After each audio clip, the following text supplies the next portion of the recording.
Everyone, আমরা আজকে চলে আসছি টোকিওর ওকাচিমাচিতে একটি পাকিস্তানি রেস্টুরেন্টে নেহারি খাওয়ার জন্য। বাহির থেকে খুব সাধারণ মনে হলেও ভেতরে ঢুকতে পাকিস্তানি ঐতিহ্যের ছোঁয়া পাওয়া যায়। নরম আলোর পরিবেশে জায়গাটিকে আরো আরামদায়ক করে তুলেছে। নেহারির সাথে নানের কম্বিনেশন ছিল অসাধারণ। নান ছিল নরম এবং হালকা খাস্তা, ঠিক যেমনটা হওয়া উচিত।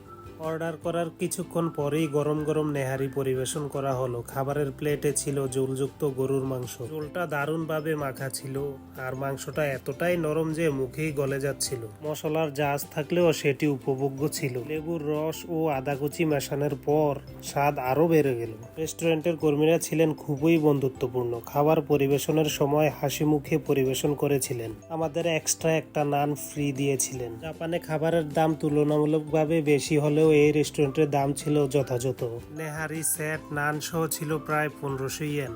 স্বাদের দিক থেকে বললে এটি পুরোপুরি মূল্য সাপেক্ষ ছিল। যারা টোকিও বা আশেপাশে আছেন তাদের জন্য এই রেস্টুরেন্টটি ট্রাই করা অবশ্যই সুপারিশ করব। নেহারির স্বাদ ও আতিথেয়তা আপনাকে হতাশ করবে না। আপনি যদি জাপান থেকে এমন রেস্টুরেন্টের রিভিউ চান, মন্তব্য করুন।